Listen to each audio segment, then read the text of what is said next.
গোপনে আমেরিকার সাথে বসে ইনসাফ বাস্তবায়ন করবে। কারণ একদল কিন্তু নেমেছে, ওরা দেখতে মনে হয় যেন ফেরেশতা, ভিতরে শয়তানের বাসা।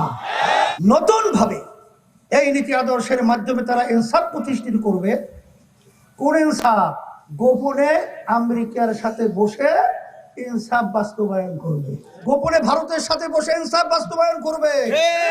আমরা ভারতের ইনসাফ দেখেছি, আমরা আমেরিকার ইনসাফ দেখেছি। ওই সব বাংলার মানুষ আমরা দেখতে চাই না।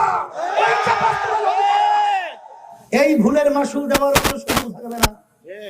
ইসলামী আন্দোলন বাংলাদেশ যদি ক্ষমতায় যায়, আল্লাহ যদি কবুল করেন, এই বাংলাদেশের 54 বছরের ইতিহাস আল্লাহর রহমতে 54 মাস বলেন 54 দিনেও পরিবর্তন আল্লাহ ঘটিয়ে দিতে পারেন।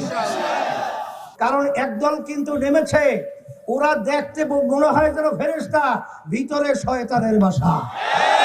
ওরা কিন্তু বিভিন্ন জায়গায় মিথ্যা অপপ্রচারের মাধ্যমে বিভিন্ন মার্কার পর্যন্ত পরিবর্তন ঘটায় এই ধোঁকাবাজদের মাধ্যমে।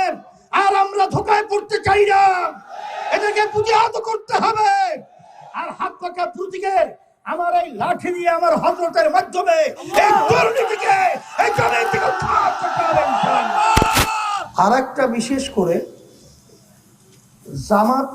জামাতের নেতৃত্বে একটা দল জোট রয়েছে, তারা পরিষ্কারভাবে বলেছে আমরা ইসলাম অনুযায়ী রাষ্ট্র চালাবো না।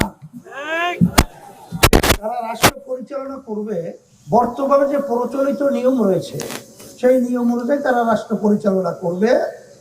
এটা তারা আমির সহ বিভিন্ন পর্যায়ের দায়িত্বশীলরা বলেছে। তারা যাক হিন্দু প্রার্থী দিয়েছে কৃষ্ণ নন্দী, তাকে সাংবাদিকরা প্রশ্ন করছিল যে আপনারা এর সঙ্গে জোটবদ্ধ হলেন কেন বা এর সঙ্গে গেলেন কেন? তখন কৃষ্ণ নন্দী পরিষ্কার উত্তর দিয়েছে, জামাত তো ইসলামী দল না। ইসলামী দল বলে আপনি তাকে খাটো করতে চান কেন? তাদের সাথে জোটবদ্ধ। কর্নেল অলি সাহেব পরিষ্কার বলেছেন যে জামাতের আমির তো বলেছে তারা শরিয়া অনুযায়ী দেশ পরিচালনা করবে না।